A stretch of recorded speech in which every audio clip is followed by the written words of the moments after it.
Scottie Barnes had a picture-perfect rookie season last year. He proved a bunch of people wrong when people said that they should have picked Jalen Suggs.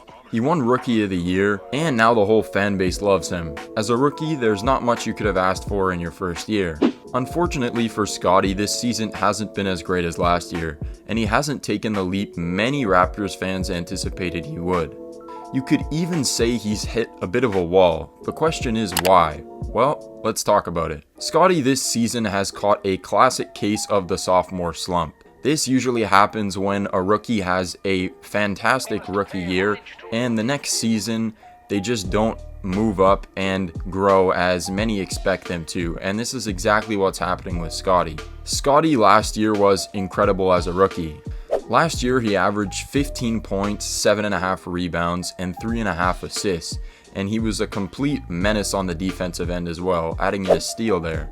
A lot of people were surprised with how mature Scottie's game was coming out of college. He did everything right for a player that was drafted 4th overall. He fit into a system and helped them reach the playoffs, and he was a massive part of it, and he was just a lot more mature than you would expect for somebody who had all these different things happening to them throughout the course of their rookie year.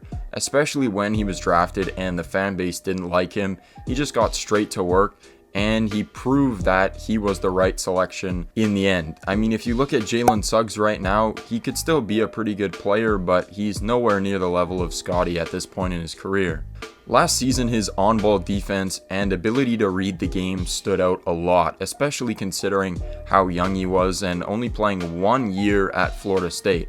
Remember, he also came off the bench at Florida State, so it's pretty incredible that he was able to manage such a fantastic rookie year. Unfortunately, this season hasn't been the same story. He's stagnated quite a bit, averaging under 15 points, 7 rebounds, and about 4.5 assists a game.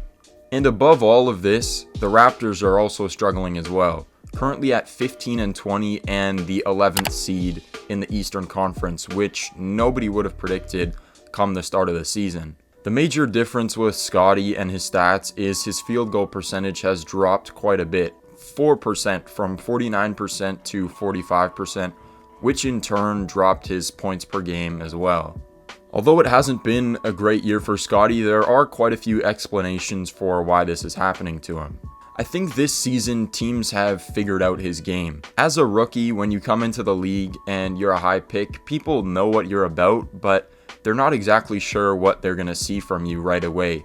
And last year, Scottie surprised a ton of people with his skills on the defensive end as a playmaker and just a mature rookie in general. This season, people have kind of figured out what he's about, and I think that's led to him hitting a bit of a wall. As I mentioned before, this is pretty normal for rookies who had excellent first seasons. If you look back at Jason Tatum, when he came into the league, his second season was not very good considering how good he was in his first season and the leap many people expected. And the same thing with Ja. I'm a huge Ja fan, but he didn't really grow that much from his first season to his second season in the regular season. In the playoffs, that's a little bit of a different story. He went absolutely crazy, but right now, Scottie's not even going to have that opportunity considering where the Raptors are sitting right now. And the sophomore slump is also happening to a fellow rookie classmate, Evan Mobley, who also has had a bit of a decline in his play or a stagnation this year. So it's not just Scottie, it happens to the best of the rookies and best of the first-year players. Another major issue is he hasn't improved his three-pointer. Last year, that was the big concern for him coming out of college, is that he couldn't shoot. And he did not too bad, shooting like 30%, but he was hitting some shots. But you were expecting him to improve on that this year, and that really hasn't been the case. In fact, his three-point percentage has dropped a little bit under 30%. I think a lot of people anticipated his three-point percentage going up at least to like 33 or 34%.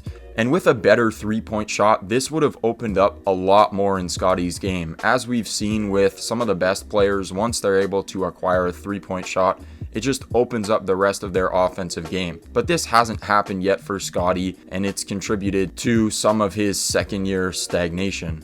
Another factor that hasn't been really in Scottie's control contributing to his worsened second year has been the consistent Raptors lineup changes. A lot of these have been due to injuries, but there's not really much Scotty can do about that, and it's really impeded his progress. Switching roles and positions so many nights with injuries to guys like Precious, who's always starting for the Raptors, Siakam, Van Vliet, this has done absolutely no good to his development in his second year. And since Scotty had such a great year, I think, of course, he himself was expecting to have a really good second year. And when he started struggling at the start of the year, I think this dropped his confidence a little bit. And when I've watched, this has led him to be a little bit less aggressive on offense, which is not good for him considering his three-point shot is down, so he's going to need to continue to be aggressive, but that hasn't been the case.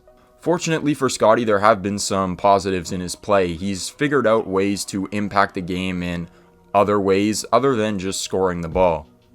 With the constant lineup changes, this has allowed Scotty to have the ball in his hands a little bit more on some nights. His assists are up and his playmaking is still at a really high level, so that's definitely a plus.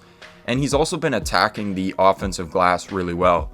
In the game against Memphis a few nights ago, he had a bunch of offensive rebounds and he contributed to the Raptors getting back into that game via the offensive rebounds. So this is definitely a positive for him.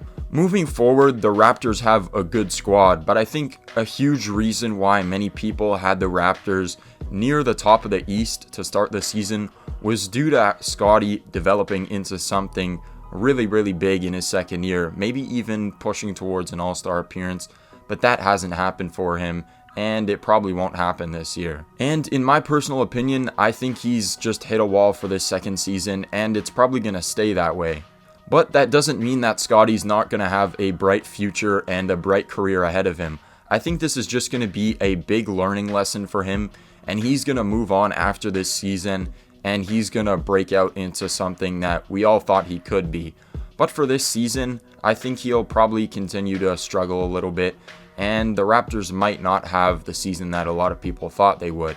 But this is just a building block for Scotty and the Raptors, and I think for both of them, the future is still extremely bright. There's nothing to worry about.